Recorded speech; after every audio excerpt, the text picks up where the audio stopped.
semuanya, kami mahasiswa Administrasi Publik UPN Veteran Jawa Timur. Di sini kami akan mewawancarai mengenai etika profesi terhadap dokter gigi. Sebelumnya, perkenalkan nama saya Cindy Carisa, NPM 157. Saya Nur Fitria, NPM 159. Saya Riana Latifa, NPM 155. Untuk mengetahui video tentang etika profesi, tonton video berikut. Halo semuanya, saya Nur Fitria Stiani. Hari ini saya akan mewawancara mengenai etika profesi pada dokter gigi. Dan sedang bersama saya saat ini yaitu Dr. Indah Fatimatul Rofiqo sebagai narasumber. Ya, halo semuanya, selamat. Baik, saya akan mulai untuk wawancaranya. Saya mau menanyakan apa kewajiban seorang dokter gigi dalam menjalankan profesi dokter gigi? Jadi kewajiban sebagai dokter gigi itu ada banyak. Yang pertama, salah satunya, jadi kalau misalkan kita memberikan pelayanan kepada pasien, itu harus sesuai dengan standar profesi kedokteran gigi. Baik itu juga harus sesuai dengan standar profesi, standar operasional prosedurnya, dan harus sesuai dengan kebutuhan medis dari pasiennya. Jadi kalau misalkan pasien itu ternyata tidak membutuhkan perawatan yang lebih, ya jangan diberikan. Jadi yang sesuai dengan keluhan pasien itu juga. Kemudian yang kedua, kewajibannya itu kita harus memberikan informasi secara detail ya kepada pasien mengenai rencana perawatan apa yang kita berikan ke pasiennya, serta alternatif apa saja yang bisa diberikan kepada pasien. Kemudian kita harus menghargai dan menghormati segala keputusan dari pasiennya itu mengenai rencana perawatan apa yang mau dia terima. Jadi kita hanya menyampaikan aja, tapi tidak boleh kayak misalkan mendikte atau enggak gitu. Kita nggak boleh memaksakan nih. Kalau misalkan memang pasiennya itu mau menerima rencana perawatan A, ya kita harus menghormatinya gitu. Kemudian kewajiban lainnya itu juga kita nggak boleh ini ya men-share ataupun membocorkan kerahasiaan dari berkas rekam medis pasiennya. Jadi kita harus menjaga kerahasiaan rekam medis pasien itu sendiri. Jadi meskipun orang lain itu nggak boleh tahu, yang hanya tahu ya pasiennya. Terus kewajiban kita itu juga harus bisa menghormati dan menghargai teman sejawat. Jadi sesama teman sejawat kayak dokter gigi, kita tidak boleh saling menjelekkan. Jadi harus menghormati dan menghargai juga.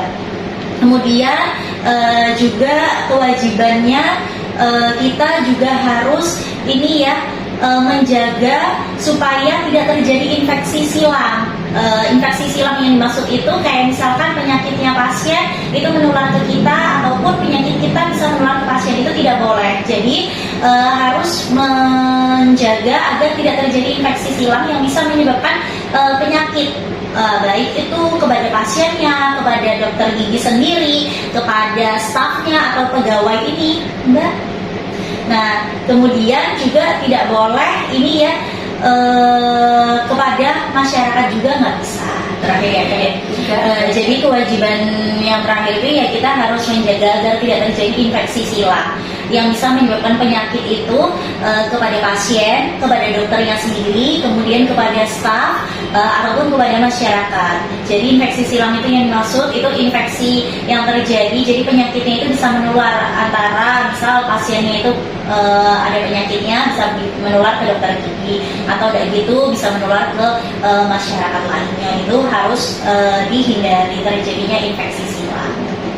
Jadi intinya dokter gigi di sini adalah memberikan pelayanan sepuas-puasnya kepada pasien, juga memberikan penjelasan terhadap apa penyakitnya itu sedetail mungkin.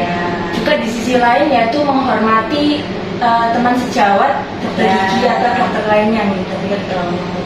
Pertanyaan selanjutnya yaitu apa larangan yang tidak boleh dilakukan seorang dokter gigi? Jadi sebenarnya larangannya itu pertama kita tidak boleh ini yang menjelekkan sesama sejawat, yang tadi saya bilang kalau misalnya kita harus saling menghormati dan menghargai juga.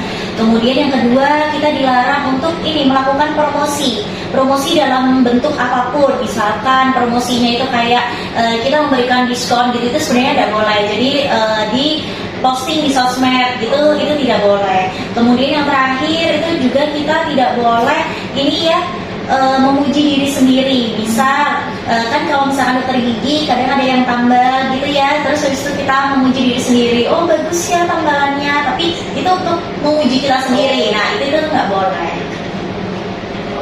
Jadi intinya kita juga kalau sebagai dokter gigi itu tidak boleh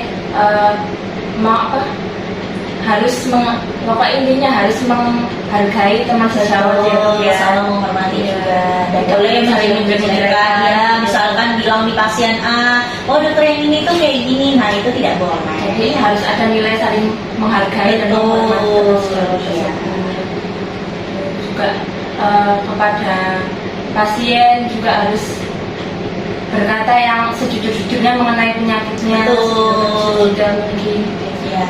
Baik, untuk pertanyaan selanjutnya, apakah ada hambatan saat mengimplementasikan etika profesi dokter gigi? Jika ada, apa saja hambatan tersebut? Ya sebenarnya sih bukan hambatan, yang lebih ke arah tantangan gitu.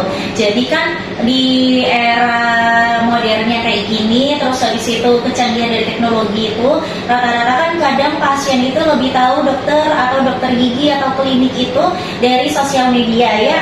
Nah sedangkan dalam etik itu sebenarnya dokter atau dokter gigi itu juga tidak boleh melakukan promosi ya kan, dalam bentuk apapun. Nah sehingga kami yang dokter gigi juga harus memberikan promosi itu harus sesuai dengan kode etiknya. Jadi misal kita harus membuat promosi itu bukan kayak yang diskon gitu-gitu, bukan. Harusnya membuatnya itu ya kayak promosi tentang edukasi kesehatan. Misalkan konten edukasi kayak bagaimana sih caranya kita sikat gigi yang baik dan benar. Terus kapan sih kita harus kontrol ke dokter gigi. Jadi lebih ke arah promosinya itu ke promosi edukasi gitu. Jadi lebih ke arah tantangannya sih itu bagaimana cara kita promosi atau ibaratnya itu branding gitu ya, tapi yang sesuai dengan kode etiknya. Jadi intinya seorang dokter gigi harus mempromosikan untuk dokter giginya itu dengan cara bagaimana dokter gigi bisa mengedukasi kepada pasien. Iya. Brandingnya itu agar seorang dokter gigi bisa memberikan edukasi bagaimana mengenai Kesehatan gigi, cara menjaga kesehatan gigi, perawatannya seperti apa. Iya. Oke, pertanyaan yang terakhir, Dok.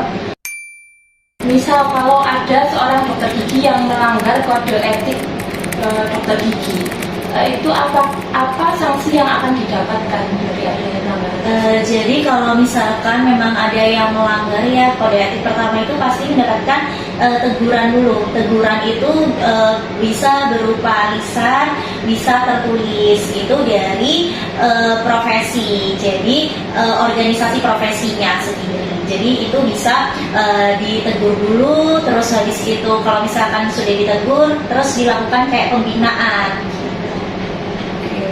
Menarik sekali ya pembahasan tentang etika profesi dokter gigi ini. Jadi sekian dari wawancara kali ini, kurang lebihnya saya mohon maaf. Nah, itu tadi wawancara mengenai etika profesi dokter gigi. Terima kasih sudah menonton videonya. Dan